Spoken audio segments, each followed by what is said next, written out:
এক ব্যক্তি বলে তোতা পালতো ময়না, কথা বলে যে ময়না ওটা পালতো। একদিন সকালে শিকারে যেতেছে, ময়না জিজ্ঞাসা করতেছে মালিক কোথায়? বা শিকার করতে চাই। বলে কোথায় যাবে? বা জঙ্গলে। বা শোনো আমার একটা অনুরোধ, আমার বন্ধুদেরকে দেখলে আমার সালাম বলো। তো বাগানে ঢুকেই দেখতেছে 8-10টা ময়না বসা আছে এক ডালে। তো দেখা ওই নিজের ময়নার কথা মনে উঠছে, ওনা সালাম দিতে বলছে বন্ধুদেরকে, সম্বোধন করে বলতেছে তোমাদের মতো একটা তোতা আমার কাছেও আছে, সে তোমাদেরকে সালাম দিছে। তো বলতে দেরি 10-12টা ডালের থেকে ওই মুহূর্তে পুরো মরতে দেরি করে সাথে সাথে পড়ছে আর মরছে। তো 10টাকে নাইরা চেরা উঠা মনটা ভাঙ্গা গেছে যে ওর সালামে এমন কি বিষ ছিল মিলানো যে বলতে দেরি মরতে দেরি হলো না, এক একটা কত দামি। তো ভাঙ্গা মন নিয়ে শিকার ছাড়াই বাড়িতে ফিরে আসছে। তো আসার পরে জিজ্ঞাসা করছে মালিক হাত খালি, শিকার কোথায়? তুই আর কথা বলিস না, তোর সালামে কি বিষ ছিল? বলে কেন? তোর বন্ধুদেরকে সালাম দিতে দেরি, ওরা মরতে দেরি করে নাই। বাস এটা বলতে দেরি, নিজেরটাও মরতে দেরি করে, ওটাও মরে গেছে। তো খাঁচা খুইলা সামনে রাইখা অনেকক্ষণ নাড়াচাড়া করে দেখছে, চোখের পানি ঝরায় মরে গেছে, এখন আর কি করা যায়।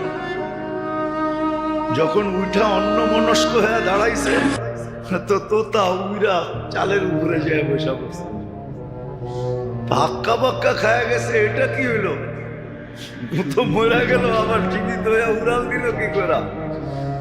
ওইখানে বসা বলতেছে মালিক আমার সালামে বিষ ছিল না, আমার বন্ধুরা আমাকে ফোন দিয়ে শিখায়া দিছে যে আমাদের মতো যদি বাগানে ঘুরতে চাস, ফুলের ডালে ডালে ঘুরতে চাস, আর বাগানে বাগানে ঘুরতে চাস, আর বহু জাতীয় ফল খাইতে চাস, তো মরার আগে একবার বেরা যা। ওরা আমাকে ফোন দিয়ে শিখাইয়া দিছে। আল্লাহ আমাদেরকে ফোন দিয়ে শিখাইতেছে, সত্য এটাই। আল্লাহ আমাদেরকে ফোন দিয়ে শিখাইয়া দিতেছে, এটা আল্লাহর মেহেরবানি। নাহলে কখন কি করণীয় এটা আল্লাহ শিখানোর দরকার ছিল না। আবু হানিফা রহমতুল্লাহ আলাইহি তো এটাই বলে যে মানুষকে যে বিবেক দিছে আল্লাহ, আল্লাহর আর কিছু দরকার ছিল না। বিবেকের প্রতি হুকুম ডালা যথেষ্ট ছিল যে আমাকে বিবেকের মাধ্যমে তালাশ করে রাজি করে আসবে। না রসুল দরকার ছিল না, কিতাব দরকার ছিল। উনি যুক্তিও দিছে, লিউযিকাহুম বা'দাল্লাযী আমিলু লাআল্লাহুম ইয়ারজিউন। বিপদ আইনা আল্লাহ মানুষকে দূরে করতে চান না, কাছে করতে চান, বিপদ কাছে করার জন্য। কিন্তু হ্যাঁ, এটার ভিতরে দুই ভাগ হয়, এটার ভিতরে দুই ভাগ হয়ে যায়। কোন ব্যক্তির বিপদ তাকে আল্লাহর কাছে করে, সে সারাদিন আল্লাহ আল্লাহ করে আল্লাহর দিকে দৌড়ায়। আর কোন ব্যক্তি বিপদে পড়া আল্লাহর থেকে দূরে সরে, তখন আল্লাহর দিকে অভিযোগের আঙ্গুল উঠায়। হ্যাঁ, আমরা সবাই উঠে, ইস্তেগফার তো পরের কথা, আমরা সবাই উঠে। বিপদে পড়লেই আল্লাহ কি আমারে ছাড়া আর কাউকে চোখে দেখে নাই? এটা কি চারটিখানি ছোট কথা নাকি? অনেক বড়। গরিব বলে আল্লাহ আমাকে কি দিছে, রিক্সাওয়ালা বলে আল্লাহ আমাকে কি দিছে? ও দেখে না, ও যে দেহটা দিয়ে রিক্সা চালায়, আর দেহটার ভিতরে যে শক্তিটা দিছে রিক্সা চালানোর মতো।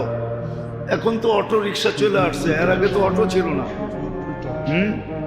ঠিক, অটো চালাইতে বুঝি দেহ লাগে না? না, ওইটা অটো চলে, নাম অটো দেখে অটোই চলে। ওটার জন্য দেহর দরকার হয় না? ওটাকে কি ব্রেক দিতে হয় না? ওটাকে ডাইনামামে করতে হয় না? না, ওটা অটো চলে। ও তো দেখে না, ওর দেহটা দেখে না যে আল্লাহ ওকে সুস্থতা দিছে। ওর মতোই কত মানুষ হাসপাতালে পড়ে আছে, সারাদিন ক্লান্ত হয়ে যে বিকালে বাড়িতে যায়।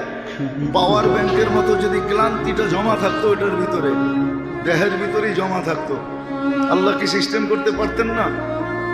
পাওয়ার ব্যাংকে যদি বিদ্যুৎ জমা থাকতে পারে, তাহলে আল্লাহ কি ক্লান্তি শরীরের ভিতরে জমা রাখতে পারতেন না? না পারতেন না? না আল্লাহর কাছে এই সিস্টেম নাই? না আল্লাহ এই সিস্টেম জানে না? যদি জমা রাখতো তো 3 দিন পরে রিক্সায় উঠতো কে, চালাইতো কে? আরে 3 দিন না, পরের দিনই হাত লাগাইতো কে রিক্সায়? ও যে বাড়িতে যায়া সেমন তো কিছু খায় নাই, 2টা ডাল ভাতই তো খাইছে, ঠিক না? না আপনাদের মতো ফাস্ট ফুড খাইছে, দামি দামি খানা খাইছে? হ্যাঁ, না সেরাটনের থেকে আইনা খাইছে? কি মাছ ভাত 20 পদ খাইছে নাকি? তো রিক্সাওয়ালা খায় কি? হয়তো একটু স্বাদ, একটু বর্তা সর্তা। হ্যাঁ, ওইদিকে যেতে চেয়ে না যে দাম বাড়ছে, ওর নাগালের বাহিরে চলে গেছে, ওইটা ভিন্ন কথা। 4টা ডাল ভাত খায়া যে সকালে আবার চাঙ্গা হয়ে রিক্সা নিয়ে বাহির হয়েছে, এটা তো ভাবে না। ও তো অভিযোগ করতেছে, আল্লাহ আমারে কি দিছে? আল্লাহ কি দিছে? আবার সত্য তো এটাই, সত্য তো এটাই। বিল্ডিং লোড উঠাইতেও তো হবে, ঠিক না? কি অনেক সময় থাকে না, লোড বেশি হয়ে গেলে চাক্কা বাস্ট হয়ে যায়, হয় না? হয় না? হ্যাঁ, ও যে বলে আল্লাহ আমাকে কি দিছে, ও দিলে আবার লোড উঠাইতে পারবো কিনা, এটাও তো একটা ব্যাপার আছে, ঠিক না? হ্যাঁ, কি মনে হয় বুঝাইতে পারি না। ওরে যদি 100 কোটি টাকা দিয়া দেয় তো ও লোড উঠাইতে পারবে? ও তো টাকার বারে বেইমান হয়ে যাবে। কত মানুষই তো বেইমান হয়ে গেছে, টাকা ছিল না তো আল্লাহ আল্লাহ করছে, সম্পদ মিলতে দেরি, আল্লাহকে বলতে দেরি করে না। আপনি দেখেন, যখন বাচ্চা ছিল তো লুঙ্গি কোথায় ছিল এটার কোনো খবর ছিল না, ঠিক না?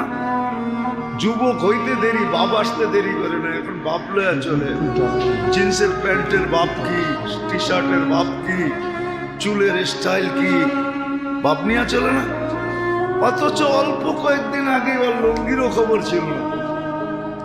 যখন বাচ্চা ছিল তখন কি লুঙ্গিরও খবর ছিল না? লুঙ্গি কই ছিল? ঘুমাইতো এক জায়গায়, লুঙ্গি আরেক জায়গায়, ঠিক না? এরমই তো ছিল। হ্যাঁ, মা বাবা সকালে ঘুমাতে উঠে বলতো, তোর জ্বালায় আর বাঁচলাম না, তুই ঘুমাস কই, লুঙ্গি কই, ঠিক না? যুবক হইতে দেরি, বাবা আসতে দেরি হয়, তো লোডও তো সইতে হবে। হ্যাঁ, কলম হাতে নিতে পারলে আর কিছু লাগবে না।